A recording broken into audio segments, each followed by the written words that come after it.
आवास योजना में सपा सरकार ने माइनॉरिटीज का कोटा बढ़ा दिया नियमों के खिलाफ जाकर। पहला हक माइनॉरिटीज का है। चिदम्बरम शिंदे ने किस कॉन्टेक्स्ट में कह दिया था कि भगवा आतंकवाद होता है? डॉक्टर मनमोहन सिंह की पहले सेकुलरिज्म वसीम वकार साहब, मेरा पेट्रोल कब का भरा कब का नहीं भरा सर उसकी चिंता मत करिए। सुन लीजिए, मैं बहुत देर से सुन रहा हूं। मेरा पेट्रोल कब आवास योजना में सपा सरकार ने माइनॉरिटीज का कोटा बढ़ा दिया नियमों के खिलाफ जाकर। मैं गलत हूं तो बता दीजिएगा। नियमानुसार 15% ही आरक्षण दिया जा सकता था, इसमें माइनॉरिटीज को 60% अनुसूचित जाति का था, लेकिन नियमों के खिलाफ जाकर बरेली में 78%, पीलीभीत में 77% माइनॉरिटीज को आवास दे दिए गए। आप कहेंगे तो मैं नंबर आपको बता दूंगा। शाहजहांपुर में भी तय कोटे से ज्यादा अल्पसंख्यकों को दे दिया गया मकान। दिया कि मैं बीजेपी की कमियां बता रहा हूं, आप समाजवादी पार्टी की कमियां बता रहे हो। हालांकि कोई बीजेपी के प्रवक्ता भी आपने बैठा रखे हैं, उनके लिए तो आप काम छोड़ेंगे ही नहीं। जो उन्हें काम करना था वो तो आप पहले ही कर देंगे। नहीं, मेरे सुन तो लेते, 2 वाक्य और सुन लेते, जवाब ही तो दे रहा था मैं ये कह रहा था कि ये जो पिछड़े वर्गों के और दलितों के हकों की चोरी की जा रही है और पत्रकारों का उत्पीड़न किया जा रहा है, इससे ध्यान हटाने के लिए योगी जी को कुछ तो करना है। वो गांव में आपने कहावत सुनी होगी कि जब चोर पशु चोरी करने के लिए आते हैं तो एक खाली घंटी लेके आते हैं। पशु को तो ले जाएंगे इस दिशा में, घंटी बज। पाटिल ने किस कॉन्टेक्स्ट में गीता की तुलना जिहाद से कर दी थी? सतीश जारकिहोली ने किस कॉन्टेक्स्ट में हिंदू शब्द का अर्थ भयानक बता दिया था?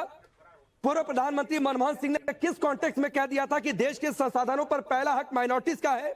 चिदम्बरम शिंदे ने किस कॉन्टेक्स्ट में कह दिया था कि भगवा आतंकवाद होता है? डॉक्टर मनमोहन सिंह के भावार्थ को समझने की जरूरत है। वो भावार्थ है हिंदू विरोध का।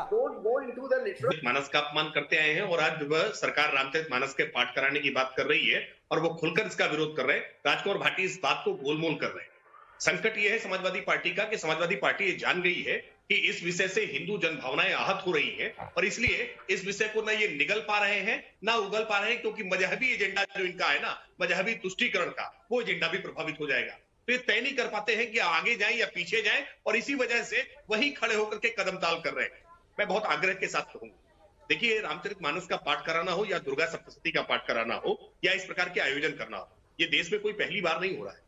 भारत के संविधान की मूल प्रति पर अंकित जो भारत की सांस्कृतिक चिन्ह है, जो सांस्कृतिक विरासत के प्रतीक है, उनको जनमन के साथ जोड़ना, हमारी सांस्कृतिक विरासत के साथ लोगों को इकट्ठा एक सूत्र में पिरोना और सांस्कृतिक उन्नयन करना, इसमें किसी प्रकार का कोई गलत भाव नहीं है, कोई गलत काम नहीं है।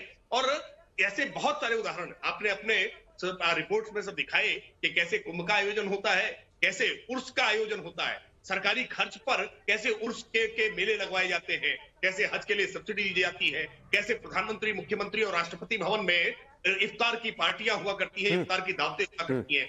बहुत सारे आयोजन ऐसे हैं जिसपे शासकीय धर पर। और सर, आपकी प्रॉब्लम जानते क्या है? आप बिल्कुल अभी एकदम ताजे पेट्रोल भरवा के आए हैं। आपकी स्पीड बहुत है, पिकअप बहुत है आपका, आप बोलने नहीं दे रहे किसी को। आप सुनिए तो हम लोग की बात। देखिए, आप बना रहे हैं मुद्दा, और मुद्दा क्या है? अभी मैं दूसरे चैनल पे देख रहा था, अभी आपने दिखाया यहां इतने इमामों की तनख्वाह, इतने इमामों। तेलंगाना की असेंबली में मजलिस इत्तेहादुल मुस्लिमीन के हमारे लीडर जनाब अकबर ओवैसी साहब ने तेलंगाना की असेंबली में खड़े होकर यह मांग की कि मुख्यमंत्री तेलंगाना से उन्होंने कहा कि जिस तरह से इमामों को तनख्वाह दी जा रही है उसी तरह से पुजारियों को भी तनख्वाह दी जाए। यह है सेकुलरिज्म। ठीक, यह है देश से मोहब्बत। पहले सेकुलरिज्म वसीम वकार साहब, मेरा पेट्रोल कब का भरा कब का नहीं भरा सर उसकी चिंता मत करिए। सुन लीजिए, मैं बहुत देर से सुन रहा हूं। मेरा पेट्रोल कब भरा गया नहीं भरा गया सर उसकी चिंता मत करिए। पहले अपनी पार्टी में धर्मनिरपेक्षता लेकर आइए सर। आपकी पार्टी में नाम मुस्लिमीन है जो सिर्फ मुस्लिमों की बात करती है, वो नहीं हिंदुओं की बात करती है सर। बोलने तो दीजिए मुझे। वो नहीं बात करती है सर। राकेश त्रिपाठी की नहीं बात करती है, भाटी जी की नहीं बात करती है, महंत जी की बात नहीं करती है।